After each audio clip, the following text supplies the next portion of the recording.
Shalom, jumpa lagi bersama saya Raja P. Simbolon pada talk show Setia Sampai Akhir di UFC TV Channel bersama hambanya yang sangat luar biasa, salah satu pendeta di gereja GKI Agus Salim, yaitu Ibu Pendeta Melani Ayub. Salam, Bu.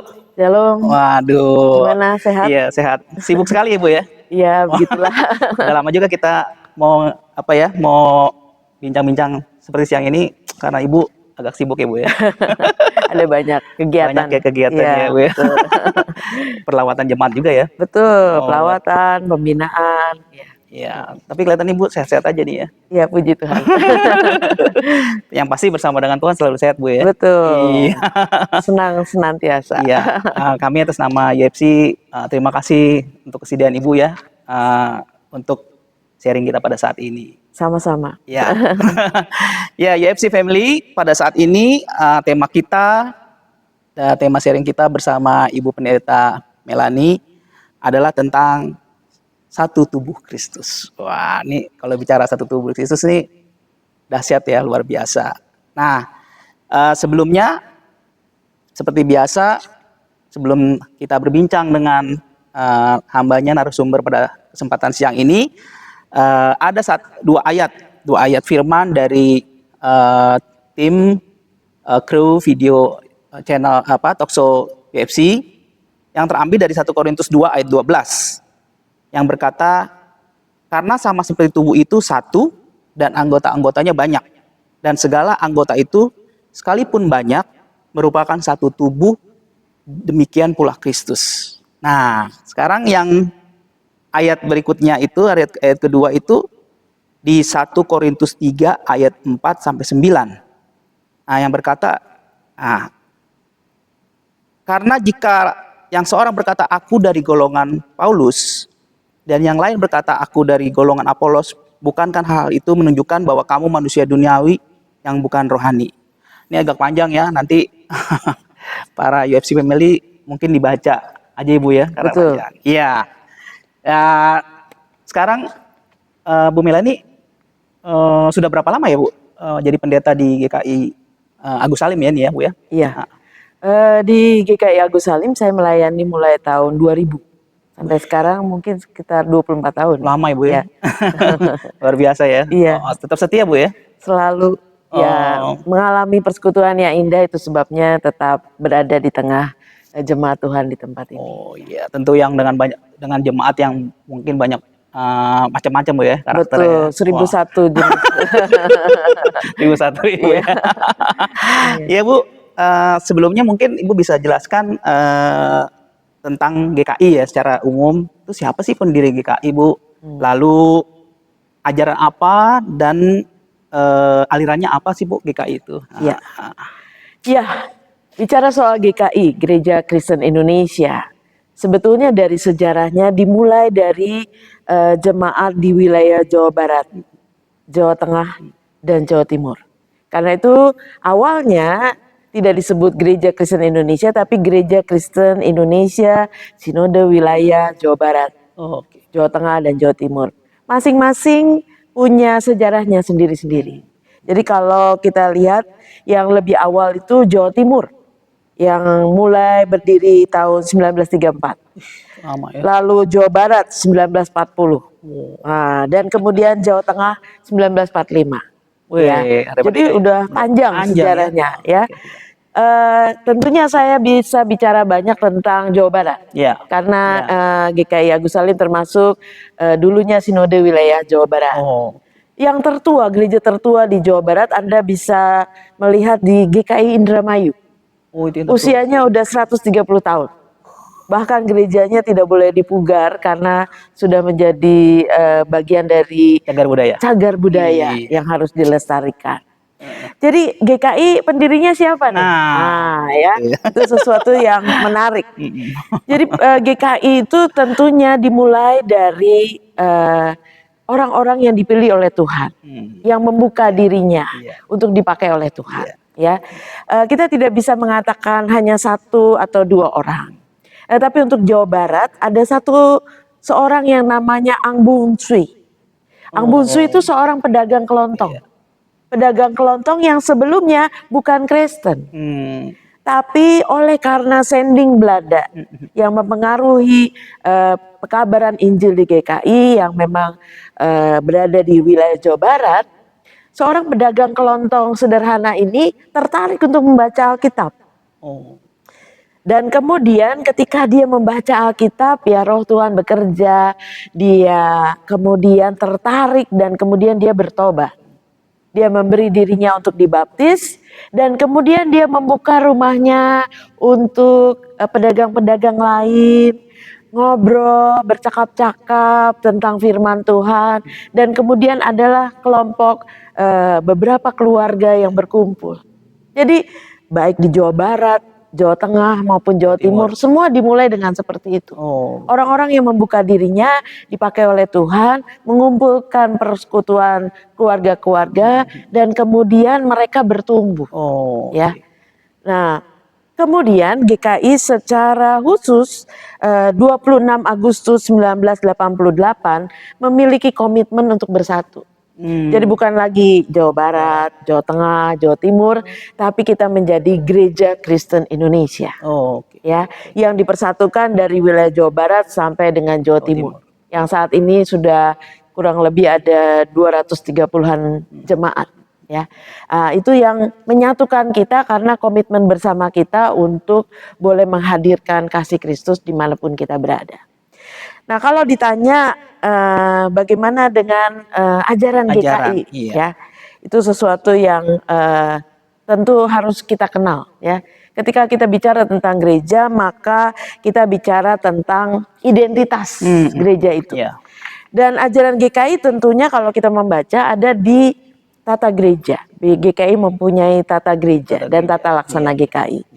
Di bagian mukadimah itu dijelaskan bahwa GKI mengaku imannya kepada Yesus Kristus sebagai Tuhan dan Juru Selamat dunia, dan Kristus sebagai kepala gereja, dan mengakui Alkitab, Perjanjian Lama dan Perjanjian Baru sebagai firman Allah. Jadi GKI percaya kepada Allah Trinitas, Allah Bapa, Allah Putra, dan Roh Kudus. Namun pusatnya adalah Kristus. Karena itu GKI adalah gereja yang sangat kristosentris. Jadi dalam mimbar-mimbar ibadah kita pada hari Minggu selalu ada pembacaan Injil. Ya, karena disitulah Kristus dinyatakan atau Kristus diajarkan melalui khotbah-khotbah kita pada hari Minggu. Ya, jadi itu ajaran GKI yang tentunya dipengaruhi oleh reformasi Calvinis. Calvinis ya. Saya sempat juga tuh. Betul, dan itu pasti akan mewarnai ya, karena tradisi gereja-gereja yang hasil reformasi Calvinis adalah gereja-gereja yang sangat tertib dan teratur. Secara administratif ya, segala sesuatunya tuh harus ada sistemnya dan sebagainya, dan kemudian khotbahnya sangat doktrinal ya, yang berpusatkan pada Kristus ya, dan juga bahasa Indonesia yang harus dipakai dalam ibadah-ibadah supaya dimengerti, dipahami oleh jemaat. Karena itu Gereja Kristen Indonesia adalah gereja yang terbuka. Tidak berdasarkan etnis tertentu, ya, tapi terbuka bagi siapa saja yang ada di wilayah Jawa Barat, Jawa Tengah, dan Jawa Timur. Kira-kira seperti itu. Ya. Nah, ini menarik nih Bu. Tadi waktu Ibu bilang bahwa GKI itu awal mulanya dari Jawa Barat, Jawa Tengah, Jawa Timur. Jawa nih berarti Ibu ya? Betul. Apakah nggak ada di luar Jawa nih Bu? Itu pertanyaan menarik ya. Jadi pada awalnya tuh di Pulau Jawa. Iya. Tetapi kemudian ada jemaat-jemaat yang kemudian mungkin merantau keluar Jawa, kemudian rindu supaya mereka juga tetap beribadah dalam GKI karena seperti rumah mereka sudah terbiasa dengan liturginya, dengan lagu-lagunya. Karena itu ada juga di luar Jawa, tapi sejauh ini berdasarkan permintaan dari jemaat yang dulunya orang GKI, kemudian dia di luar Jawa. Ada di Batam. Ya, GKI di Batam ada 3 jemaat. Kemudian GKI di Jambi, Pekanbaru, dan kemudian di Bali. Ada Ibu ya. Dan di Lampung juga ada 3 jemaat. Nah, kenapa bisa ada di sana ya? Merekanya dulu orang GKI. Begitu mereka keluar dari Pulau Jawa, mereka rindu untuk tetap dilayani oleh GKI. Mereka menghimpun diri dan akhirnya kita melayani mereka. Begitu. Artinya nih jemaat Bu ya yang merantau, Betul. lalu buka buka jemaat ya gitu ya kira-kira Betul, Ibu ya. betul. Nanti tetap pendeta kan datang ke sana Ibu ya. Betul. Kan gitu ya Bu ya. Dari kami, dari pusat. Oke. Iya, iya. Iya. UFC Family biasanya saya nih kalau berapa kali narasumber nih pendeta-pendeta yang dari karismatik nih Bu. Oke. Jadi mereka tuh menyala-nyala, saya juga ketawa. Tapi kali ini dengan Ibu Melani yang tadi udah dibilang agak tertib Ibu ya. Kurang menyala-nyala ya. Enggak sih Bu. Jadi saya juga kayaknya harus ikut-ikut tertib kayaknya. Iya. Biasanya saya agak sedikit iseng Bu, tapi kali ini saya agak tertib. It's okay. Oh, it's okay. Oke, UFC Family, saya kira supaya saya juga agak excited nih, saya mau ngatur strategi apa gitu ya. Ini kita break dulu ya, biar Bu Melani juga dengan saya mau minum dulu. Rehat sejenak, nanti kita kembali lagi.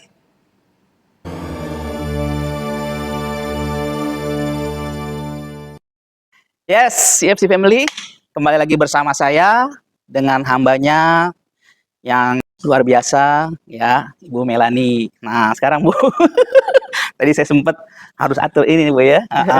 Relax ya Bu ya. Relax. Nah, sekarang yang mau saya tanyakan Bu, bagaimana sih menurut pandangan Ibu kekristenan di dunia, khususnya di Indonesia? Kalau Ibu melihat itu bagaimana Bu? Ya, jadi kalau kita lihat memang perkembangan kekristenan itu boleh dibilang sangat pesat. Walaupun Indonesia adalah negara yang mayoritas Muslim, ya, Yes. tapi kita tidak bisa pungkiri bahwa kekristenan itu terus bertumbuh. Buktinya adalah kalau kita lihat tadi bahwa GKI dari tahun 1930 ya, secara umum udah di atas 100 tahun.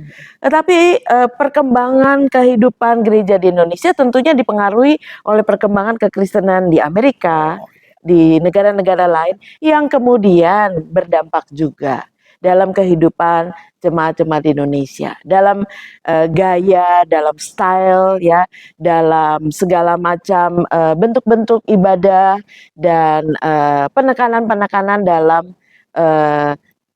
doktrinnya atau dalam pengajarannya. Itu sebabnya kalau kita lihat akhir-akhir ini di Indonesia muncul ada banyak gereja baru. Yes. Ya, bahkan Bimas Kristen di Indonesia itu boleh dibilang hampir bukan setiap hari ya, tapi mungkin hampir setiap bulan harus mengurusi terbukanya atau dibukanya sinode baru. Ya, karena ada banyak gereja di Indonesia yang kalau dulu kita tahu nih gereja apa nih, gereja Bethel, gereja Baptis, gereja Injil Sepenuh, kita masih tahu. Tapi sekarang HKBP, tapi sekarang ada banyak gereja yang dari namanya kita nggak tahu. Jelas. Gereja Anggur Tercurah. Nah, itu aliran apa itu ya? Nah, itu menunjukkan ada banyak hal yang baru. Positifnya Bu ya. Positifnya, karena itu berarti kalau dia bisa muncul dan dia bisa tumbuh, ada jemaat yang bertumbuh di dalamnya, mungkin ada memang orang-orang dengan kebutuhan spiritual yang berbeda. Wah, luar biasa ini. Mengapa tidak gitu ya? Sejauh masih mengaku Yesus sebagai Tuhannya. Benar sekali. Itu oke, gitu ya. Jangan sampai ada gereja setan sih. Ya, kira-kira begitu. Kayaknya perlu dibahas ya, nggak usah lah ya. Nah, tapi Ibu pernah dengar nggak Bu? Saya melihat satu artikel sebelum saya diskusi dengan Ibu sharing pada saat ini, bahwa di Eropa, bahkan di Amerika ya, kayak di Belanda, London, Jerman gitu ya, bahwa gereja itu sampai kosong Bu, nggak ada jemaatnya. Ya kalaupun ada tuh paling lansia, anak muda tuh nggak ada gitu. Sampai gereja itu pun sudah dialihfungsikan Bu, jadi bar, jadi tempat bermain skateboard, tempat kafe, konser. Iya, tempat konser, penghibur. Gimana tuh Bu? Ya, itu kenyataan yang bisa kita lihat ya. Di tahun 1900 waktu itu 1993 saya pernah ke Amerika. Saya pergi ke Chicago. Dan saya memang juga agak itu tahun itu loh ya. Tahun 93 di Chicago itu gerejanya besar, bagus, megah. Tapi yang masuk nggak bisa lebih banyak dari 30 orang. Gereja yang bisa muat berapa ratus orang saya nggak tahu, atau bahkan ribuan. Iya. Ya. Tapi saat itu saya juga studi di kota kecil di Oak Brook. Jadi kalau di kota kecilnya, di suburbnya kayak Bekasi gitu, lain dengan Jakarta, di kota pinggirannya, gerejanya tetap penuh. Tapi gerejanya kecil-kecil. Kecil, ya. Gereja Baptis, Presbyterian gitu. Kecil-kecil, muatnya mungkin 200-an. Gedungnya tidak terlalu besar. Tapi boleh dibilang masih cukup penuh lah. Ya, tidak sekosong gereja-gereja yang sangat di kota besar, di metropolitannya begitu. Tapi bahwa ini melanda sampai sekarang ini sehingga ada gereja-gereja yang beralih fungsi, itu tentu sesuatu yang bagi kita sangat mengenaskan. Apa itu bisa terjadi? Mereka yang dulu menjadi misioneri ke negara-negara Asia atau negara Timur, sekarang mungkin kita yang harus pergi ke sana. Betul. Karena kenyataannya adalah apa yang salah dengan gereja? Apa yang kurang dengan gereja sehingga orang meninggalkan gereja? Ya. Nah, ini menjadi sesuatu yang memang perlu disurvei. Ya. Dan beberapa survei mengatakan memang ada anak-anak muda, youth yang meninggalkan gereja. Kalau orang tua mungkin masih setia. Ya mau kemana lagi kali gitu, mau kemana lagi ya, dan menyiapkan hari-hari akhir gitu ya. Tapi kalau orang muda, mumpung dunia ini masih memberikan berbagai hal yang menarik gitu ya. Jadi mereka meninggalkan gereja. Nah, hasil survei menunjukkan mengapa youth meninggalkan gereja. Salah satu alasannya yang pertama, gereja itu terlalu protektif atau terlalu kaku. Dan orang muda di tengah perubahan dunia, perubahan segala sesuatu merasa tidak nyaman gitu. Berada di tengah kehidupan gereja yang sangat kaku. Ya. Lalu yang kedua adalah gereja yang tidak ramah dan terbuka. Ya, gereja yang mungkin kolot, gereja yang mungkin sangat tradisional, ya. Gereja yang mungkin punya banyak aturan-aturan yang mengikat. Membuat orang muda merasa ini bukan tempat saya begitu, kira-kira seperti itu. Atau juga memang orang muda sekarang memiliki kepadatan di dalam kesibukan dia. Kalau mungkin zaman saya muda, sekarang saya udah nggak muda lagi ya. Zaman saya muda orang kerja cuma satu pekerjaan. Tapi bayangkan saat ini di dunia media yang sangat terbuka, orang bisa punya pekerjaan lebih dari 3 pekerjaan. Karena terbuka, cuman pegang handphone aja dia bisa punya bisnis segala rupa gitu ya. Dan itu menyebabkan dia sendiri sibuk banget dengan urusan dia dan merasa hari Minggu adalah hari bangun siang. Atau hari Minggu adalah full istirahat. Karena hari Senin sampai hari Sabtu saya kerja terus, who knows. Itu juga melanda orang muda kita yang menganggap hari Minggu adalah itu me time gitu ya. Ini waktu untuk healing. Dan kemudian melupakan gereja dan Tuhannya. Tetapi juga seringkali gereja memang sulit terhubung dengan orang-orang muda. Jadi nggak connect gitu. Dan itu yang menyebabkan orang muda ada gap. Nah, itu menyebabkan orang muda merasa dia merasa tidak disegarkan, merasa tidak dipuaskan, dan merasa mungkin terabaikan. Nah, itu persoalan gereja yang harus kita atasi bersama. Waduh, dalam juga Ibu ya, kalau kita mau itu ya. Betul. Oke, YFC Family, kita rehat lagi. Kita akan kembali setelah rehat kita ini.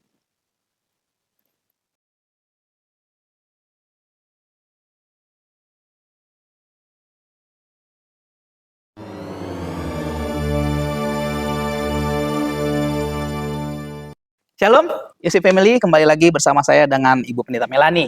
Nah Bu, wah seru nih ya. Nah sekarang mungkin agak sedikit yang ke jemaatnya nih Bu. Nah, bagaimana Ibu melihat jemaat gereja tuh yang kadang jenuh Bu?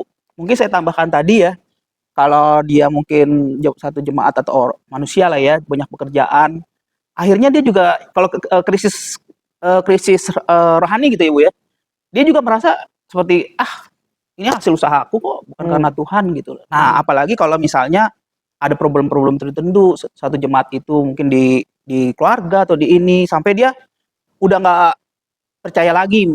Nah, mungkin saya pernah ada teman juga ya Bu, ada dalam hal krisis begini, lalu dia berdoa sama Tuhan, seolah-olah menurut dia Tuhan tidak mendengar, Tidak menjawab doa. tidak menjawab. Nah, berarti kayak nggak ada Tuhan nih. Dia bertanya. Akhirnya dia mau jadi ateis tuh.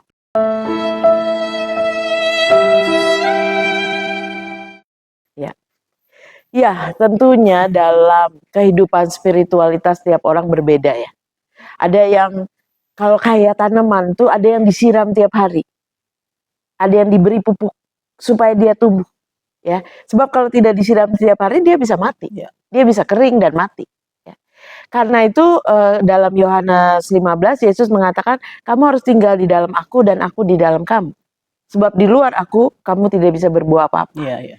Jadi memang bicara soal kejenuhan, kalau kita hanya memikirkan rutinitas kita, problem kita, kesibukan kita, siapa sih yang nggak jenuh? Iya. Semua orang pasti jenuh, gitu ya. Justru kejenuhan itu seringkali muncul ketika kita hanya melihat pada keadaan diri kita.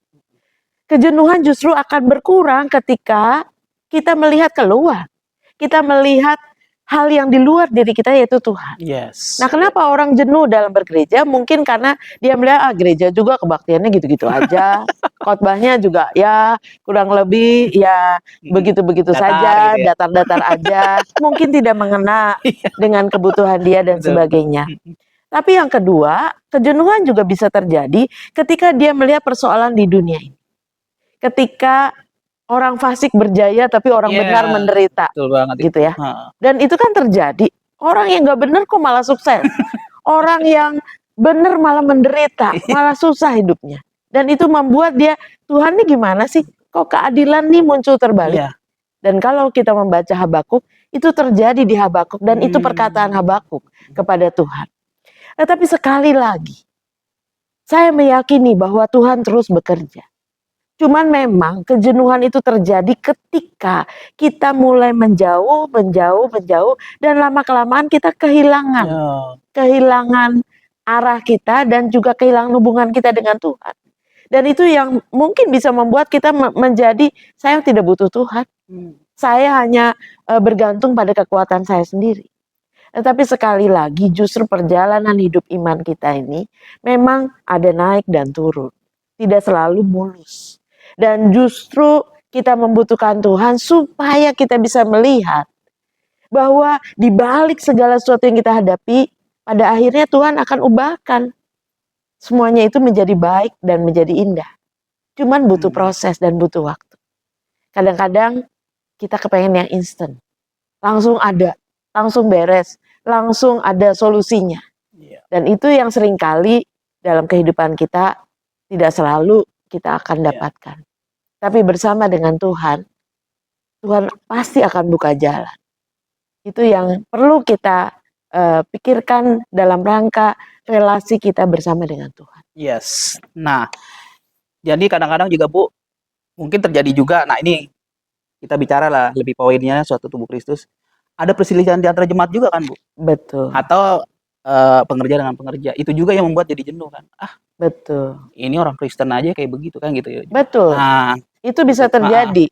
Ketika gereja berebut domba misalnya ya, istilahnya dalam tanda petik ya, atau para hamba Tuhan saling menjelekkan satu dengan yang lain, ya. Kemudian jemaat melihat ini ngapain gitu ya. Nah, di tengah dunia aja saya sudah pusing, kenapa di gereja juga saya jadi konflik ya, menghadapi hal-hal yang membuat saya menjadi miris gitu ya. Itu hal yang mungkin kita prihatinkan juga. Kenapa orang di gereja tidak menemukan damai sejahtera? Padahal damai sejahtera, sukacita, kasih itu harus dirasakan. Itu yang menjadi catatan bagi gereja. Bagaimana kita bisa melakukan pelayanan kita dengan hati. Bukan karena kita mengejar satu target ya, atau satu ambisi ya, untuk kita memiliki sesuatu, entah domba yang banyak, entah gedung yang megah, entah apapun, popularitas dan sebagainya. Itu yang perlu dihindari dalam hidup kita bergereja. Iya, betul ya. Jadi memang itu nggak bisa dihindari Bu ya kenyataannya. Nah, tadi kan kita sudah baca Bu di 1 Korintus 12 ayat 12 dan 1 Korintus 3:49. Pandangan Ibu mengenai kedua ayat tersebut itu gimana Ibu ya? Ya. Nah, Jadi kalau 1 Korintus 12 kan bicara tentang bahwa kita ini berbeda-beda, ya. tapi satu di dalam Kristus. Karena Kristus adalah kepala dan kita adalah tubuhnya. Ya, itu yang harus kita sadari sebagai gereja dengan denominasi yang berbeda-beda, ya. Kita ini memang satu di dalam Kristus karena pusat pemberitaan kita adalah Kristus. Tapi mungkin kita punya tradisi yang berbeda. Iya. Kita punya gaya yang berbeda. Kita punya liturgi dan lagu yang berbeda, gitu ya. Arah dari misi yang mungkin juga berbeda atau khusus. Iya. Itu seharusnya tidak membuat kita menjadi gereja-gereja yang saling berseberangan. Yes. Tapi membuat kita melihat, oh kekurangan saya dilengkapi oleh mungkin denominasi yang lain. Atau misi saya disempurnakan oleh denominasi yang lain. Sebab kita ini satu. Itu yang Yesus doakan sebelum dia naik ke surga. Supaya mereka itu menjadi satu. Sama seperti Bapa di dalam aku dan aku di dalam Bapa. Doa Yesus itu belum tercapai gitu ya. Belum tergenapi sampai saat ini ketika gereja-gereja masih sibuk bersinggungan satu dengan yang lain. Gitu. Tapi dalam hal lain, dalam 1 Korintus 3 itu, ketika Paulus mengatakan, aku yang menanam, Apolos yang menyiram, tetapi Tuhan yang menumbuhkan. Harusnya kita juga tidak bersinggungan satu dengan yang lain, karena di dalam kehidupan gereja dan GKI secara khusus, tidak mengkultus individukan seseorang. Sebagai tokoh, sebagai founder, atau pendiri, enggak. Kita sama sekali tidak mau mengutus individukan seseorang. Di GKI Anda tidak bisa sebut satu pendeta GKI yang jadi tokoh semua, tidak ada. Karena apa? Kristus yang menumbuhkan. Kalau bukan Kristus, enggak akan jemaat itu bertambah dan bertumbuh. Siapalah aku, Apolos atau Paulus yang menanam dan menyiram kalau tidak tumbuh, gitu. Dan itu yang harus menjadi kesadaran gereja-gereja, bahwa sumber pertumbuhan adalah Tuhan. Bukan satu orang, bukan satu pribadi, bukan satu tokoh. Sebab kalau salah satu itu dikudus individukan, maka yang lain akan merasa terabaikan, yang lain akan merasa saya kurang ditonjolkan dan sebagainya. Dan muncul ada ego pribadi gitu ya, yang ingin dikenal, ingin ditonjolkan, ingin terlihat lebih dan sebagainya. Kira-kira begitu. UFC Family. Jadi kalau di gereja GKI, khususnya ya gereja GKI itu pendetanya itu bisa ada 3 atau lebih Bu ya. Bisa sampai 7. Bisa sampai 7 pendeta di salah GKI, dan mereka itu sama gitu, salah satu keputusan ya Bu ya. Dan bersama rapat penatua juga Ibu ya. Betul. Ikut ya. Jadi enggak majelis jemaat. Itu tadi saya nambahkan aja. Memang tidak ada yang lebih terkenal, atau yang kurang terkenal, atau juga enggak ada, sama semua ya kalau di GKI ini. Ya luar biasa sekali ya. Jadi Ibu Melani juga tadi menjelaskannya tuh memang seperti tidak punya beban apa-apa Bu ya dalam hal melayani Tuhan ya. Betul. Tidak merasa mau lebih populer Bu ya. Kalau jadi populer gara-gara talkshow ini gimana Bu? Jangan sampai terlalu tinggi hati. Jadi bahwa setiap orang punya andil. Betul. Dalam kehidupan pemberitaan Injil. Biarlah nama Tuhan yang dipermuliakan, bukan kita. Ya, kita hanya hamba yang tidak berguna dalam tugas. Boleh dilupakan, boleh ditinggalkan, tapi Tuhan jangan. Waduh, itu emang kalau Roh Kudus Tuhan penuh Ibu ya, seperti Ibu inilah ya, kira-kira ya. Waduh, itu luar biasa sih. Saya juga mau begitu Ibu ya. Jadi UFC Family, sekarang yang terakhir nih Bu. Nah, ini penutup ya. Mungkin saya tambahkan lagi bahwa tidak perlu lagi adalah perdebatan doktrin gereja ya Bu ya. Betul. Sama aja semua kan. Betul. Nah, seperti tadi Apolos yang menanam, ya kan, kan gitu ya. Yang penting adalah jiwa-jiwa ya Bu ya, diselamatkan kan begitu. Betul. Nah, lalu juga bagaimana sih sebetulnya jemaat supaya bertumbuh dan antusias ke gereja Bu? Nah, ini hal yang penting ya, supaya jangan sampai jenuh, apalagi jangan sampai jadi ateis ya, dan meninggalkan Tuhan. Nah, ini tanggung jawab kita semua tanggung jawab gereja-gereja juga. Iya. Jangan sampai bertambahnya denominasi justru menghancurkan kehidupan spiritual pribadi lepas pribadi. Nah, bagaimana caranya supaya kita membangun gereja kita supaya lebih antusias? Kalau saya mengatakan itu mulai dari rumah. Kenapa? Karena gereja itu terdiri dari keluarga-keluarga. Bagaimana kita membangun spiritualitas di dalam keluarga. Bagaimana orang tua itu mendidik anak-anaknya untuk mengenal Tuhan, untuk mencintai Tuhan, bertumbuh di dalam Tuhan. Jadi gereja tidak bisa lepas dari keluarga. Itu harus mulai dari family ya. Dan bagaimana anak-anak mencintai Tuhan, belajar Tuhan dari sekolah minggu. Jadi dari kecil. Karena apa yang diajarkan dari kecil itu akan melekat. Ya. Ajaran pendidikan mengatakan tahun-tahun pertama dalam hidup anak itu golden age. Apa yang kita tabur itu akan melekat. Kalaupun ya anak sekolah minggu, kalaupun waktu remaja dia kabur, dia lari dari Tuhan, dia akan kembali. Karena apa? Waktu dia masa kecilnya betul-betul diisi dengan firman Tuhan. Dan karena itu kita harus meraih anak-anak kecil. Kita harus membangun sekolah minggu yang baik, guru-guru yang dedikasi. Kemudian youth, di mana mereka kita rangkul. Selain di gereja ya di kampus, di tempat-tempat mereka sekolah.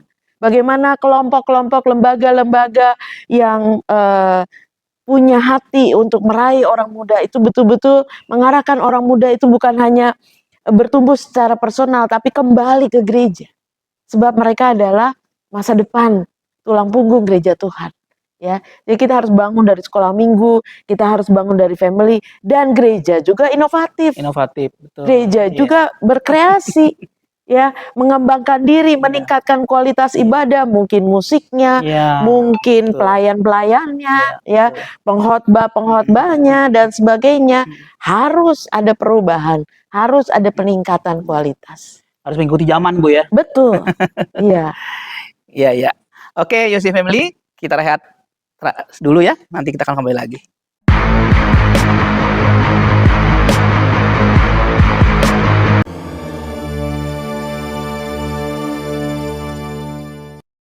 Yes, UFC Family, kembali lagi bersama saya dan Ibu Pendeta Melani. Luar biasa ya, dari tadi sudah dipaparkan mengenai satu tubuh Kristus, lalu mengenai kekristenan, dan harus bagaimana kita sebagai jemaat supaya tetap tumbuh, jangan jadi jenuh. Nah, ini yang terakhir Bu Melani, Bu Pendeta, Ibu minta kesimpulan dan kasih saran lah kira-kira ya. Bagaimana supaya jemaat tahu bahwa kita harus tahu bahwa kita ini satu tubuh Kristus. Jadi kalau kita tahu satu tubuh Kristus kan, mungkin saya tambahin sedikit Bu lagi ya. Kalau tangan sakit kan gitu ya Bu ya, kepala juga akan merasa sakit juga, menderita gitu kan sebagainya. Nah, supaya artinya jemaat Tuhan itu, oh iya ya, kalau mereka satu tubuh Kristus, mereka nggak perlu ada perselisihan dan segala macam gitu ya. Nah, lalu dari segi gereja juga Bu. Tadi kan kita bilang Ibu sendiri sampai nggak tahu gereja apa gitu kan. Memang mungkin memang Tuhan memberikan satu visi dan misi, dan tapi harusnya bagaimana ya Bu? Nah, tentang supaya kita mengerti bahwa tentang satu tubuh Kristus itu. Ya, bicara tentang satu tubuh Kristus sebagai personal ya, sebagai jemaat Tuhan, siapapun Anda, dimanapun Anda bergereja, satu hal yang kita pegang adalah Kristus. Ya, sejauh dia mengaku Kristus sebagai Tuhan, maka kita juga harus memberikan kepedulian kita. Harus memperhatikan orang lain, harus menghargai juga. Jangan saling menjelekkan satu dengan yang lain. Ya, setiap kita pasti punya kelemahan, ya, nggak ada yang sempurna. Tetapi marilah kita bergandengan tangan, ya. Marilah kita saling mendoakan, saling memperhatikan supaya kita bisa bertumbuh bersama sebagai murid-murid Tuhan. Sebab kalau tidak, kita bisa tidak menggarami dunia ini. Kita tidak menjadi terang. Kalau kita ribut sendiri, ya. Kalau kita konflik sendiri, ya. Sebagai gereja Tuhan, apa yang harus kita lakukan? Ya. Sebagai gereja Tuhan, ya kita harus beroikumene. Kita harus sama-sama bergandeng tangan. Ada Persekutuan Gereja di Indonesia, ada KWI, Konferensi Wali Gereja di Indonesia. Kita harus sama-sama saling memperhatikan. Di saat yang satu menderita, kita ikut, ya. Tidak hanya terbatas pada tembok-tembok denominasi gereja kita saja, tapi kita juga harus melakukan sesuatu bagi jemaat kita, bagi saudara-saudara kita, entah di luar Jawa, di ujung Papua, ketika dia membutuhkan pertolongan kita, kita siap untuk mengulurkan tangan, dan GKI selalu terbuka untuk misi-misi di luar Jawa, ya, bahkan sampai Papua, di Indonesia Timur, di kantong-kantong kekristenan, di mana mereka membutuhkan, untuk memberikan bantuan supaya kita semua bertumbuh. Jangan ada yang kemudian terseok-seok, ya, dan menderita sendirian. Tapi mari kita menanggung bersama karena Kristus, Sang Kepala Gereja kita. Amin, amin. Amin. Terima kasih Bu Melani. Sama-sama. Wah, luar biasa Bu, tetap semangat, tetap sehat terus Bu ya. Tetap melayani Tuhan. Iya, Bu ya. Ya, YFC Family, demikianlah sharing kita dengan Ibu Pendeta Melani dari GKI Agus Salim tentang tubuh Kristus. Kiranya sharing kita pada saat hari ini menjadi berkat buat kita semua. Jadi saudara-saudara mungkin yang sekarang dimanapun berada, yang lagi lemah, nanti denger itu Ibu Pendeta Melani. Jangan sampai jenuh-jenuh. Justru kalau makin jenuh, makin lari, nanti iblis malah tambah tarik-tarik terus gitu kira-kira. Ya gitu ya.